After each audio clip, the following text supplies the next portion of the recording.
Is there room in the fast food ring for another contender? Well, believe it or not, there is a fast food fight brewing. In this corner, the undisputed heavyweight champion of the world, the Big Mac combo, weighing in at 56 fat grams. In the other corner, the challenger, the featherweight, the Evo's champion combo, weighing in at 18 fat grams. West Michigan isn't known for great skiing, but Cannonsburg's 46-inch base is much higher than that of some Colorado resorts. AAA and other safe driving organizations say it's really important not to have loud, fast-paced music playing while you're driving. Rather have softer, soothing music to help you relax and enjoy your commute. The law professors and students we talk to say it's one thing to read that testimony from a paper, but it's another thing to see and hear the testimony on television. And how the president fared is all in the eye of the beholder. Homeland Defense is changing the technological landscape. Just 4 years ago, these machines were big and bulky and weighed right around 100 pounds. Now they're portable and lightweight. But the race is on to create something even smaller, something in the neighborhood of a cell phone. But think even smaller, down to the size of a bug. Believe it or not, these could be the heroes of Homeland Defense. You can take every precaution. Buckle your seatbelt, look behind you, check your rear view and your side mirrors, and you think you're ready to go. But look what's behind my SUV. 19 children, and I couldn't see any of them. Woodstock, Virginia. It's a portrait of tranquility and terror. On a remote road, journalists are ambushed and kidnapped. Head down! Head down! Don't look at me! No one will pay ransom for their release because these reporters are paying to be terrorized. It's make-believe, but it feels real. It made me very, very frightened, so much so that I was having some difficulty even breathing at times. It was scary. It was very scary. They survived, but all they think about is the man who did not. Thinking about what it must have been like for Dan Pearl. Pearl is why journalists are attending this camp run by former British Royal Marines. USA Today's Mark Memmott is preparing to go to Afghanistan. He's joined by reporters who've worked in some of the world's hotspots. The people that will survive this situation or come out of it better will be the people that can get used to the situation the fastest. They'll learn to survive a kidnapping, but more importantly, they'll learn how to avoid one. The day can begin with a kidnapping and a class, but even an afternoon walk can turn into an adventure. In fact, it doesn't take long before the other shoe drops. That looks like a shoe over there. Whoa, jeez. There are explosions 1 minute. Whoa, man, whoa. The next, we're caught in crossfire. Later, we're sitting ducks for a sniper. Hey. We hit the dirt and learn as we go. If people get some benefit out of it, save someone's life, then, well, it's good for us and good for them. This camp won't teach you how to get the story, but it will teach you how to get out alive once you have it. Mike Walter, USA Today.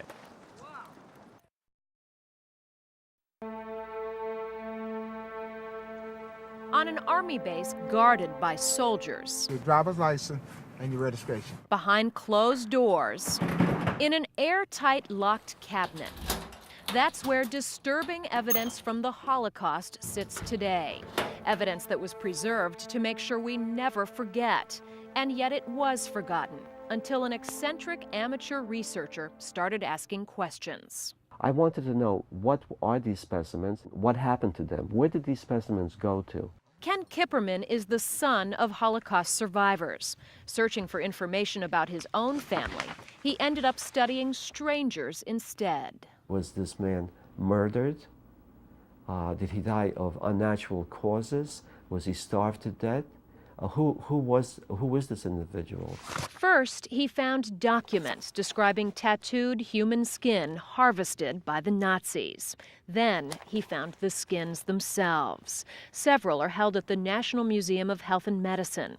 The curator says he didn't know quite what he had until Kipperman turned over piles of forgotten documents from the National Archives. It took some background research, some records had gotten lost in the 1960s and 1970s to kind of reveal that these were what they were. Brace yourself. This is what they look like. There's a knight slaying a dragon, a girl in a red scarf, an Indian chief, a woman with a sailor, and a woman with an abstract anchor. Beneath the colorful images, you can see a man's nipples and navel on one piece of skin, and pores and hairs on others. A U.S. Army analysis confirmed that these are human remains. We have these specimens. They're very gruesome, they're very horrible, but everyone should be allowed to see them. The single specimen held at the National Archives has been out of the public eye as well. In fact, the archives would not let Fox 5 videotape it. After years of persistence, Ken Kipperman was allowed to photograph it for 15 minutes back in 1995. His photos show a large chest tattoo of a nude woman with butterfly wings. Maybe you've heard the infamous story that the Nazis made lampshades out of human skin. The lampshades were lost sometime after the war, so the tattooed skins are the only remaining evidence. When the U.S. Army liberated Buchenwald concentration camp in April 1945, Walter Mason was there with the 120th Evacuation Hospital. This is another picture of the bodies.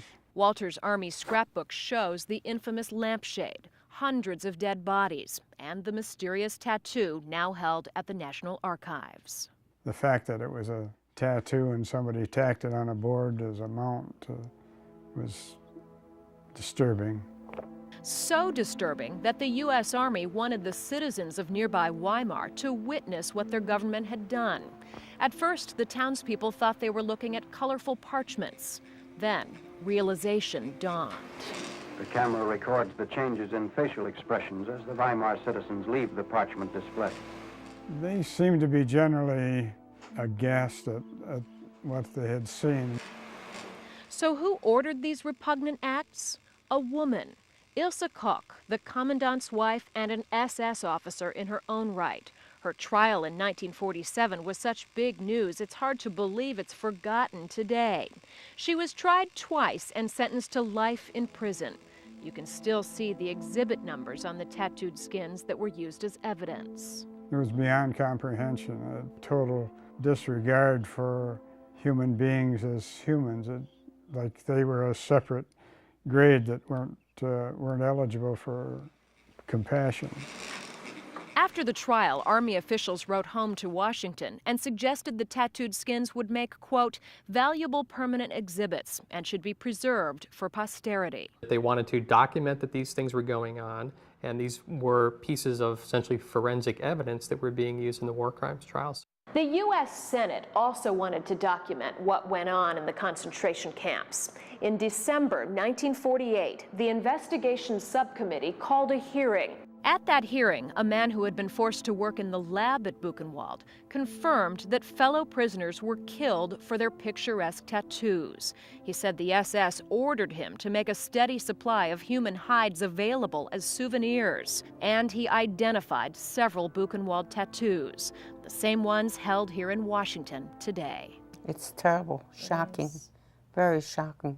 It's so cruel. Abe and Lily Malnick are Holocaust survivors. We showed them documentation and photographs of the tattooed skins. I'm really surprised to hear from you that they have it in the archives.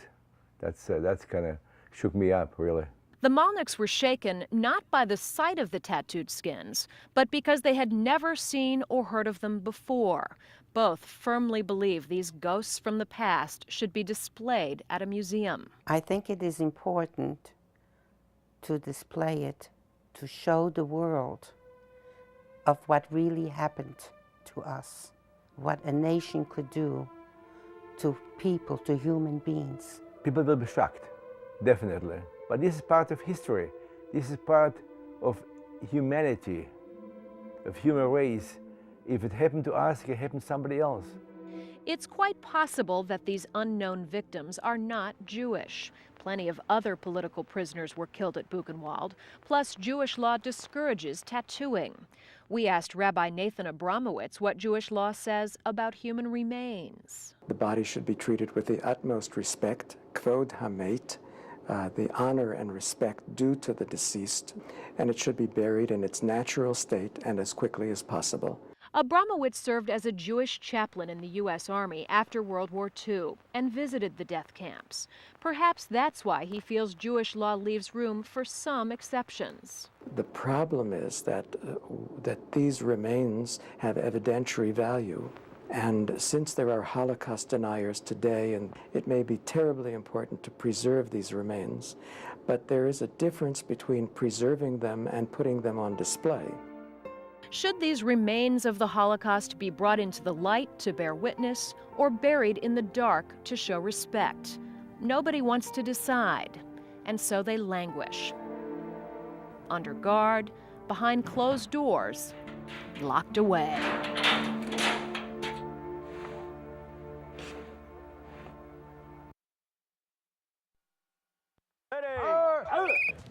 It's supposed to hurt. It will hurt. Welcome to Quantico. Today's class, what you can gain from pain, as these Marines learn more than a dozen Asian martial arts.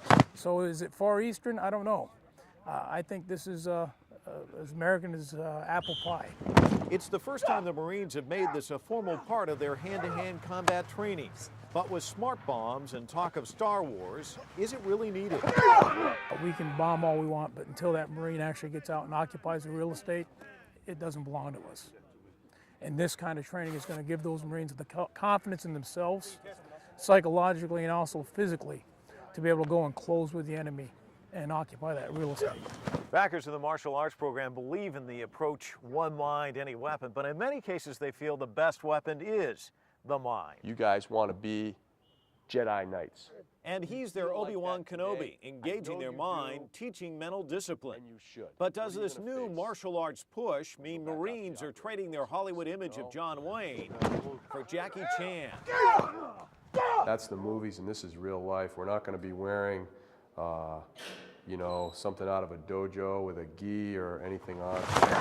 We're going to be wearing our fighting gear, and I think that image of John Wayne's pretty safe for generations to come.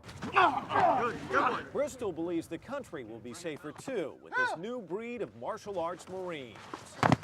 Mike Walter, USA Today.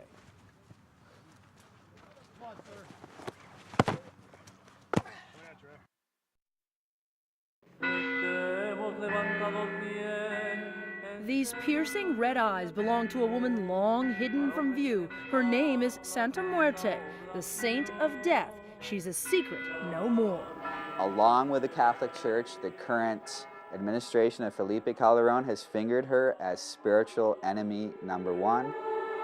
Spiritual enemy #1 for Mexico. Santa Muerte is not canonized by the Catholic Church, so she's what's referred to as a folk saint. She caught the eye of Professor Andrew Chestnut a few years back when the Mexican army bulldozed 40 altars to Santa Muerte near the U.S.-Mexico border. It's part of the war on drugs. That the Mexican government would go so far as to see this folk saint as a major threat to their war against the cartels really is intriguing.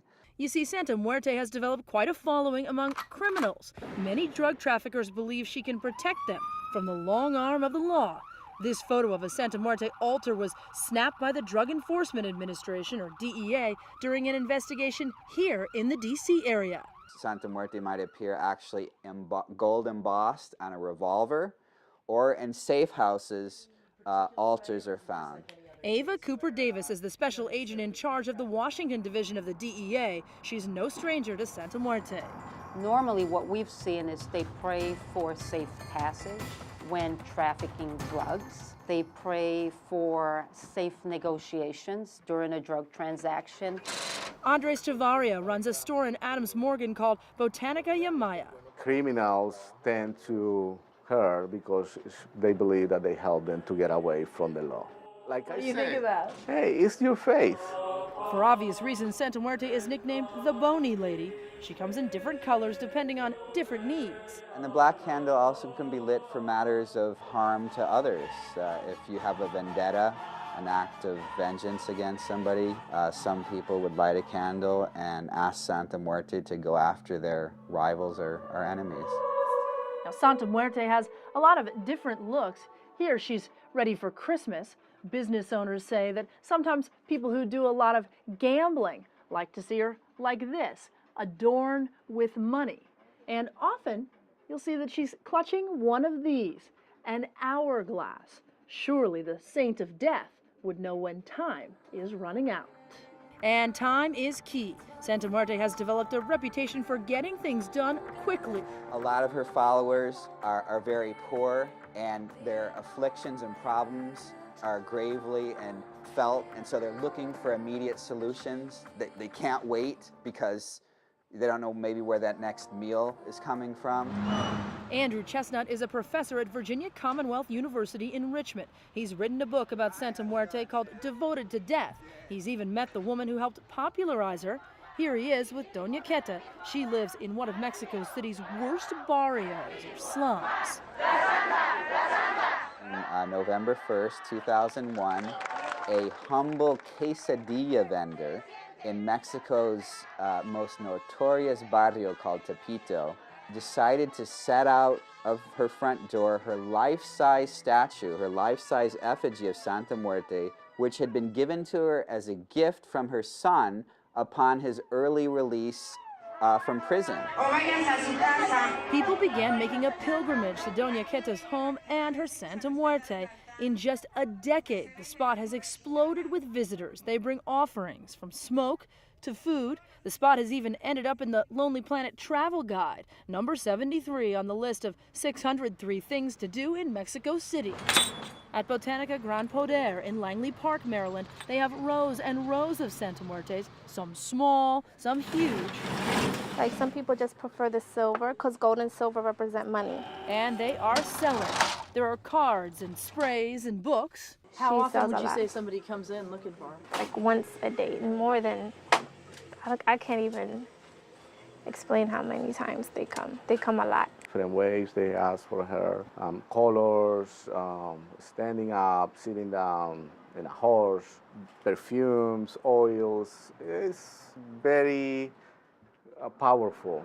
A lot of people may be praying to Santa Muerte, but not everybody wants to talk about her. We contacted the U.S. Conference of Catholic Bishops and the Archdiocese of Washington. Neither was willing to comment on the subject of Santa Muerte. Those who are talking agree on one thing. It's just she's really big on karma. She has a reputation also being a very harsh punisher as well. If you make a promise or vow and then your miracle is granted and you do not fulfill your end of the bargain, there's actually the idea in Mexico that she could actually come after your entire family. In other words, what comes around goes around, and Santa Muerte will be watching. In Washington, Beth Parker, Fox 5 News.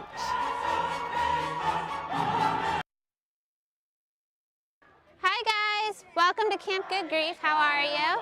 Are you excited to be here? Oh, yes! Lunchtime! Campers are kids from 4 to 14. Kids have been called the forgotten mourners. Once a day, they gather under the trees for group therapy. All the kids here have lost someone near and dear to them. Nancy's mom got very, very sick, and she was in the hospital.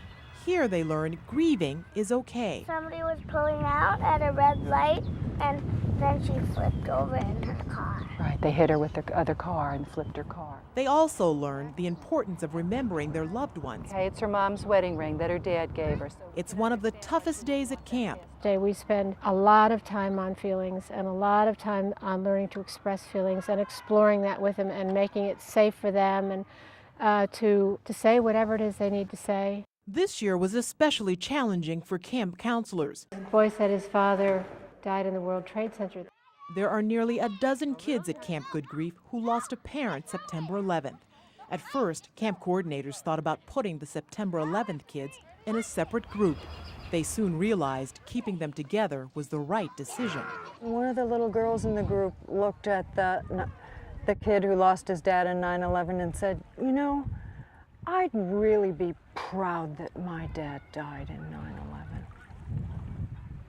And I think everybody in the group shed a little tear. Tears Raquel Damadeo has shed since September 11th. Her husband, Vincent, who worked for Cantor Fitzgerald, died in the World Trade Center. She has 4 sons who are all at Camp Good Grief. While the boys lost their father, Raquel says her sons have now found a place where they can open up and share a deep hurt. Some of my boys sometimes even go into school, for them they feel like they have to keep it a secret. Like we can't let anyone know, it's our secret. And here they almost felt like, everybody knows and it's okay. Raquel's oldest son, 11-year-old Jerry, rarely talks about his father's tragic death, but she says the art therapy classes have helped him. Art therapy is where Jerry sculpted this American flag. This is his way of expressing grief. Very often, kids cannot put words to the feelings, but this piece, when it was gray, when it was just the color of gray clay, was even quite moving, and once it's painted, is even more so. When they say goodbye, they are sad because of the special bond they now share. But they are also stronger, braver, and ready to face the world, knowing they are not alone. It has been a week of good grief. Ginger Gadsden, USA Today.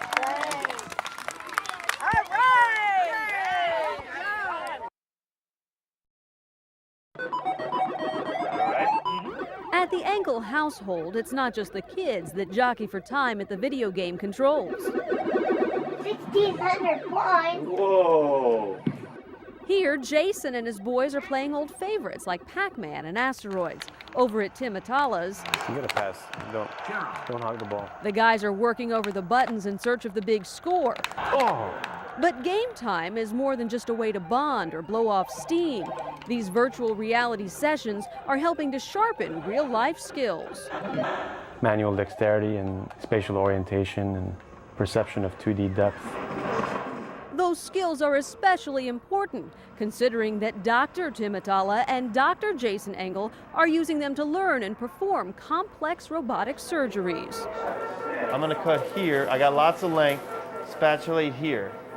I'm gonna throw one holding suture here. At George Washington University Hospital, urologic surgery is benefiting from a technological revolution. Doctors are using what's called the Da Vinci surgical system. It looks something like a giant robotic spider. The jointed arms are attached to laparoscopic instruments inserted into the patient. Dr. Engel controls the instruments from a console at the other side of the room. So the ureter does it, you see it? And it is virtual reality in a sense, because just like virtual reality, which in essence is like a video game, you are not really touching the patient, but your actions that you're performing while you're doing that game or that virtual reality exercise are being transmitted to something else. Today's surgery is to repair a blocked ureter, a tube which carries urine from the kidneys to the bladder. Dr. Engel and Dr. Hal Frazier must work as a team. Can you just grab the edge just a little bit? As Dr. Engel looks at a 3D image on screen, his fingers grip and swivel the controls.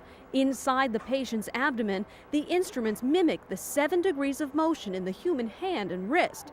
Dr. Frazier assists with a third arm, and by taking surgical items into and out of the abdomen through a laparoscopic porthole. We're gonna bring in a scissor, and then we're gonna trim all these sutures so we're optimized. It's a very different way to operate, and it's a good way to operate.